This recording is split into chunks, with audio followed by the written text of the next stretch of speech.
The meditation and the song that I just played for you are a continuation of what started yesterday. Some of you I know that some of you did the meditation with Deepak and Gabrielle Bernstein and a couple other people. It was a meditation on compassion. Infused the world with an amazing amount of love. The last count, the last number of people I saw was, it was about 10 days before, about 10 days ago, and that was 500,000 people that had signed up for this. So I have not heard a final tally. The reason this was so important to me, and we talked about it a little bit last week, was the power of meditation. And a group of people, I think it was 1,000 people strong, I may be wrong about that number, for some reason that's the number that's popping up, gathered in Washington, D.C. to meditate on peace for that community. Now that community has just an extremely high murder rate and an extremely high violent crime rate, or did. They spent a day in meditation for peace in that area, and the crime rate dropped drastically for quite a while. I do not know all the facts and the numbers to tell you, but I do know that it was a significant months worth of less crime and violence. So meditation is powerful. And the reason I brought this Deepak meditation to this community was because of that, because it does carry a lot of power. It infuses the world with good and kindness and love. So this meditation was all about compassion. The meditation we just did this morning and the song is aimed towards self-compassion, self-love. As important as it is for us to extend it out into the world and share it with our neighbors and our communities and our world, we cannot do that until we have learned how to have self-love and self-compassion. I am very adamant about this, and the reason being is I'll share a pretty personal story. It's one of the most personal ones I have. I was teaching some seminars. I was an assistant teacher for quite a while, loving the work. I'd go in and work with adults facing every kind of horrific experience you can imagine. And it would take days to get over it. Because with compassion, let's just read the definition of compassion so that you know what I'm talking about here.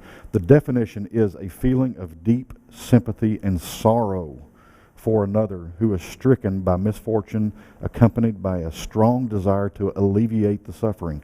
When you have compassion for others, you take it on. You feel their stuff. And then you feel like you've got to fix it. Okay? It kind of gets into a God syndrome. When you have compassion for yourself, you learn how to be healthy about this. Okay? I was somewhat healthy about it when I was doing the seminars. I had a great teacher and mentor who helped me with it.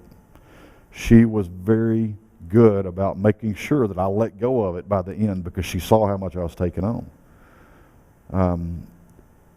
Just some amazing experiences, but it still took me days to get over. I'd been doing this for a year and a half. I mean, every month we were working with people. And I was invited to do a kids camp. And we took these kids along with all the chaperones, and we went to East Texas it was a church camp over in the Pines somewhere, and we spent 5 days with them. And then we brought them back, and we spent 2 more days with them and their parents. Now, all of their parents had to have gone through the adult seminar. I spent 5 days with the kids over here, and I came back and I fell in the deepest depression I'd never even imagined it. I was seeing the owner of the seminars, my teacher, my mentor. I was seeing her on a regular basis, weekly. I was on antidepressants to pull myself out of it. It took me literally 6 months to get out. So compassion, while it is truly a beautiful thing, is something that we've got to be careful of. We've got to be sure that we have self-compassion, self-love first, or we will get sucked into everything we try to do. Now, the truth about all of this accompanied with a strong desire to alleviate the suffering, the only thing that we can do is love. If you have something you're dealing with, I cannot take that away from you and fix it. I can only love you. I can support you. I can mentor you. I've had enough training, I can probably guide you a little bit. I can't do it for you. Jesus was an incredible example of this. The blind man wants to be healed. Jesus tells him what he's got to do. It's not, you're healed.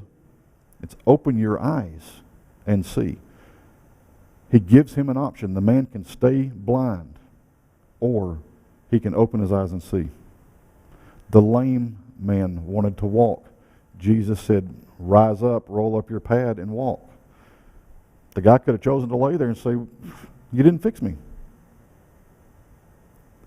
We can offer some steps, we can offer some guidance, we offer love and support. We can't do it for them. Jesus proved this up. You know, he may have been able to lift that guy up and set him on his feet, but the guy didn't decide to take a step, there would have been no healing. Jesus offered a platform. That's all we can do is offer a platform. The saying, feed a man a fish and he'll eat for a day, and teach a man to fish, he'll eat for a lifetime. That comes to mind with compassion for me. All I can do is love you, support you, and teach you some things to go along with it. That's all any of us can do. Even if we were able to do it for them, it's just not going to work. So this whole compassion thing came about. It started about 2 weeks ago, even before I heard about the Deepak Chopra meditation. A song, I was out on my mower, had the iPod going, and a song came on, and it just stuck with me for days and days and days. It was an Alanis Morissette song. And the song's name is, I forget how, That I Would Be Good is the name of the song. And it's what started this whole self-compassion theme in my head. And I'm just going to read the words to you instead of playing it. The lyrics are, that I would be good even if I did nothing. That I would be good even if I got the thumbs down. That I would be good if I got sick and stayed that way. That I would be good even if I gained 10 pounds. That I would be fine even if I went bankrupt. That I would be good if I lost my hair in my youth. That I would be great if I was no longer queen. That I would be grand if I was not all-knowing. That I would be loved even when I numb myself. That I would be good even when I am overwhelmed. That I would be loved even when I was fuming. That I would be good even if I was clingy. That I would be good even if I lost sanity. That I would be good whether with or without you. This song to me opened the whole self-compassion thing up, because if we look outside of ourselves for it, if we look to the good deeds that we do for others that we have compassion for as our way out, as our Savior, as our strength, anything can happen to knock that out from under us. If we gain 10 pounds, we look in the mirror and we see that 10 pounds is like, oh man, we're not near as good as we thought we were. If we went bankrupt after just helping somebody win the slot tournament last night, we can look at ourselves as being less than. We can pick ourselves apart no matter what we do outside by every little thing. Self-compassion and self-love is first and foremost. Before we can ever have compassion out in the world, before we can ever share love out into the world.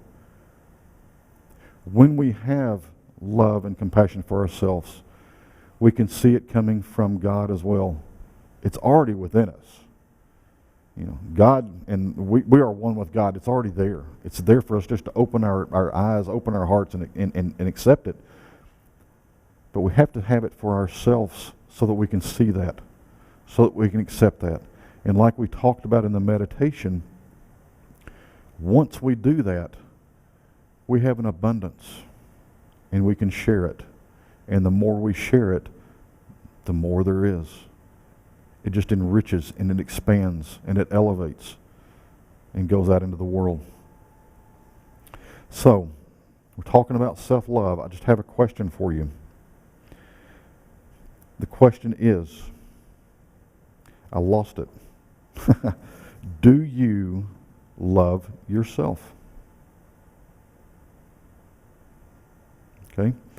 Here are some common answers. I love me as long as you love me. Okay. Another one is, I love me as long as I'm being good. Another one is, I love me as much as I deserve. Does that sound familiar? Folks, that's about as judging as we can get. And we're judging ourselves.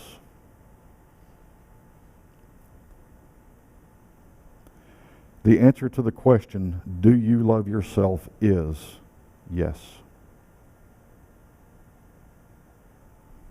If it's not yes, then go stand in front of a mirror. I hate mirror work because it's so brutally honest. But when you do it, you walk away knowing that you did it. You walk away knowing something. What I mean with mirror work is I want you to go and you look directly into your own eyes. Even if your answer is yes, try this out. Look directly into your eyes. Look beyond the color of your iris. Look deep, penetrating. Look into your soul. And you can see it. Trust me, I have been there. I've been made to do this too many times not to know. Look into that mirror, look deep into your soul and say, I love you. I love you. I love you. And when you start feeling that, you change that to, I love me. I love me. And you say that until you believe it. It is one of the most beautiful gifts that you can give. And I promise you, that is the foundation for any kind of love or compassion that you can share with anybody else. And when you share it, when you have it for yourself, and I share it with Kathy, it expands to the point where I can share it with everybody in this room, and that expands to the point where I can share it with everybody I run into in town. And it goes on and on and on. Start an epidemic, and it starts with you. So, here are some ways that you can do this. The mirror work. Smile at your reflection in the mirror. So when you're at home, that mirror work is powerful. And here's one that we don't often do. Let others compliment you. You don't have to, no, really, I didn't. Just let them compliment you. If they feel led to give you a compliment, let them do it. And the only response is thank you. Okay? Bask in other people's approval when it comes your way. This does not mean that's the only time you're good. Please do not hear this that way. That's not the only time you're good. That's not the only time you love yourself. That's not the only time you're compassionate. But when somebody sends it to you, accept it. Be gentle with yourself. Even when you make mistakes, be gentle with yourself. Value who you are and stand up for yourself. How many times do we just kind of, we know that's not working for us, but we're just going to keep our mouth shut. Now, this doesn't mean go get confrontational, but stand up for you. Value you enough to stand up for you when you need to. If you have any personal quirks, none of us have, but anybody watching, if you have personal quirks, be okay with it. It's not something to pick on. It's not something to go and beat yourself up over. Just be okay with it. Just be easy with yourself. Be as natural as possible, not worrying if you're pleasing or displeasing others. Be yourself. What others think of you is none of your business. There's nothing we can do about it anyway. This talk right here may very well irritate somebody to no end. Sorry. It's something I felt led to deliver. I hope that it resonates with everybody that hears it. If it doesn't, I've done my best. I've done what I felt led to do. I valued myself enough to deliver it. So don't let what other people think change. And then speak your truth when you know you should.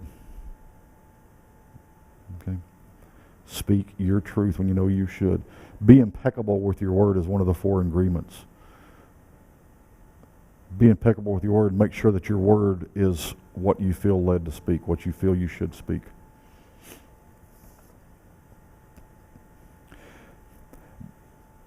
One of the best ways, and we've already talked a little bit about this, that I know to get to that point of self-love, self-compassion, and to tie it all in with the compassion and the love that God has for each of us is through meditation. If you watched the Deepak deal yesterday, Gabby Bernstein asked him, how often do you meditate? And Deepak said, I'm meditating right now. Meditation is not something you do, it's a state of mind. For me, I have to do something. I have to find a little sanctuary. I have to go into silence. I'm not quite proficient enough at it to walk through life in meditation. There are some things that I can do. I can sit down with my music and have it going all day long, even the really loud, blaring rock, and I can be in a meditation. I can be on a mower and be in meditation, but to sit here and talk to you, I'm not quite there yet. I'm not in meditation every time. But finding that meditation is where you can connect with that love and that compassion for yourself. One of the most beautiful quotes I've ever read about meditation was Buddha was asked, what has all of this meditating gotten for you? And his response was, nothing. But I have released anger. I have released fear. I have released pain. So it didn't bring anything to him. It takes things away from us so that we can see what's already there. Meditation allows the blocks to go away so that we can see God within us, the divine part of us, the love and the compassion that God has for us, and the love and compassion that we can have for ourselves. And with that, we can be the change that we want to see in the world. So, that was kind of the way they ended the meditation yesterday, so we will end it that way today. Be the change that you would like to see in the world.